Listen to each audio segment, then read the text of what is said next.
علامہ صاحب، اب اگر آپ کے بچپن کی بات کی جائے، کچھ یاد ہے بچپن کہاں گزرا، کیسے گزرا، کہاں مدرسہ پڑھا، کس طرح آگے بڑھے، علم دین کا شوق کب ہوا، کیسے آپ نے شروع کیا؟ الحمدللہ اللہ پاک کا یہ کرم ہے کہ جس گھرانے میں آنکھ کھولی نا وہاں پر دینی ذہن و شعور موجود تھا۔ الحمدللہ، یہ بھی دیکھ اللہ کا انعام ہے، بے شک۔ ہماری کوئی بڑا ہی نہیں۔ والد اور والدہ کو، پھر میں نے اپنی دادی کو بھی آنکھوں سے دیکھا، اور باقاعدہ مجھے یاد بھی ہے تقریباً 7 سال کی عمر تھی پھر دادی کا وصال ہوا، تو ان کو حضور غوث پاک کا دیوانہ پایا، واہ واہ، بڑی راتوں میں اہتمام کرنے والا پایا، بڑی راتوں کو منانے والا پایا، تو ذہن الحمدللہ والد کا تھا۔ پھر میرے والد جو ہے نا وہ بچپن سے یہ ذہن رکھتے تھے، جب میرے بچپن کی میں بات کروں، کہ میرا بیٹا جو ہے نا وہ دنیا میں میرا بازو نہ بنے، میرے لیے ثواب جاریہ بنے۔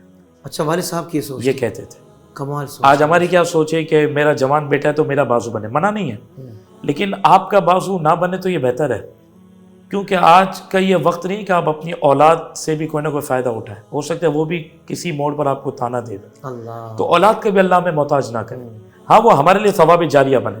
تو یقین مانے میرے والد نے بچپن ہی سے مجھے اسی تعلیم میں دیا، پھر مجھے جو اسکول کے ماحول تھے نا اس سے بچا کے رکھا، ہاں ایسے ادارے میں مجھے شامل کروایا جہاں پر اسکول کے ساتھ دینی ماحول بھی تھا، ٹھیک ہے۔ تو الحمدللہ تقریباً 9.5 سال سے 10 سال کی عمر میں حفظ قرآن میں نے مکمل کر لیا تھا، اچھا، اور دعوت اسلامی کے مدرسے سے میں نے قرآن پاک کو مکمل حفظ کیا الحمدللہ۔ اور اس کے بعد پھر درس نظامی کے لیے مجھے میرے والد نے جامع امام احمد رضا پل حبیب مسجد میں واقع تھا، وہاں پر داخل کروا دیا، اور اس کے بعد میں نے دارالمجیدیہ میں 5ویں درجے میں داخلہ لیا، اچھا، تو وہاں پر تقریباً میں نے 2012 کے اندر، اس وقت میری عمر تقریباً 18 سال کے قریب تھی، درس نظامی مکمل کر لیا تھا واہ واہ واہ واہ واہ، ماشاء دارالمجیدیہ اللہ، بچپن میں ہی سے الحمدللہ۔ سبحان اللہ، سبحان اللہ۔ تو یہ والد صاحب نے خصوصیت کے ساتھ، حافظ صاحب یقین کریں لفاظین، ان کو 2 سال ہوئے وصال ہو گیا، اللہ پاک درجات بلند کرے۔ آمین۔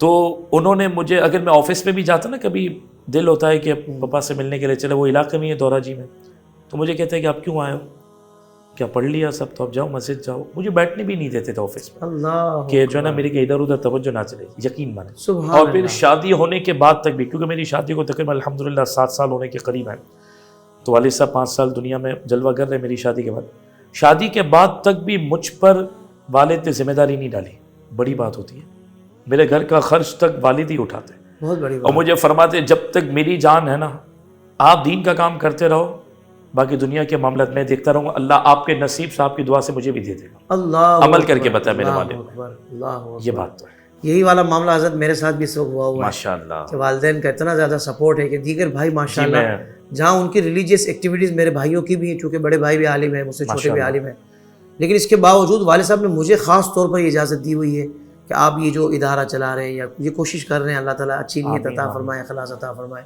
اور واقعی مجھے اس کا اہل بھی بنا دے کہ میں یہ کام، اس کا جو حق ہے اس انداز سے کر سکوں۔ آمین۔ تو واقعی یہ والدین کا حضرت یہ والا سپورٹ ہو نا، کیونکہ آپ نے یہ والی بات جب کی نا کہ اولاد کی تربیت اور اس کو دین کی طرف مائل کرنا، تو جو صدقہ جاریہ والے اعمال پیارا آقا صلی اللہ علیہ وسلم کے فرمان میں بتائے گا، اس میں ایک عمل یہ بھی ہے کہ اولاد، نیک صالح اولاد صدقہ جاریہ ہے، ایسا ہی علامہ صاحب؟ بالکل ایسا ہی ہے، حدیث پاک کا حکم کہ جب بندہ دنیا سے پردہ کرتا ہے تو اس کے اعمال منقطع ہو جاتے ہیں، ہاں جو اولاد کی صورت میں وہ چھوڑ کر گیا تو اللہ پاک قبر و آخرت میں بھی اس کا اجر عطا کرتا ہے۔ اللہ، جب مرحومین دیکھتے ہیں کہ ان کے درجات بلند ہو رہے ہیں دیگر مرحومین کے موجودگی میں، تو پوچھتے ہیں، تو فرشتے کہتے ہیں کہ اس کے فلاں بچے نے اس وقت اس کو یہ ایصال ثواب کیا، اللہ، اس سے اللہ پاک نے درجات بلند کیا۔ آپ دعا کریں کہ میں اہل بن جاؤں اور واقعی ہم ثواب جاریہ بنے۔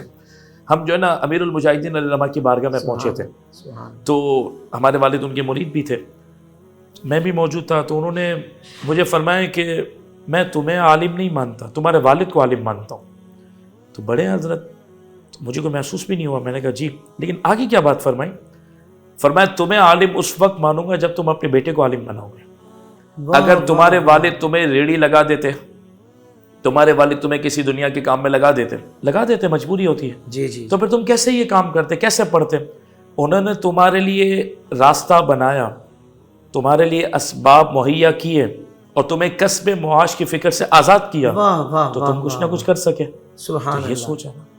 سوشل میڈیا پر اسلام کی صحیح تعلیمات جاننے کے لیے ابھی حافظ سائر قادری کا نیا YouTube channel Islamic digital studio subscribe کر لیں، اور ہاں نوٹیفیکیشن بیل آئیکن کو بھی پریس کر لیں تاکہ ہماری نئی ویڈیوز آپ تک بر وقت پہنچ سکے۔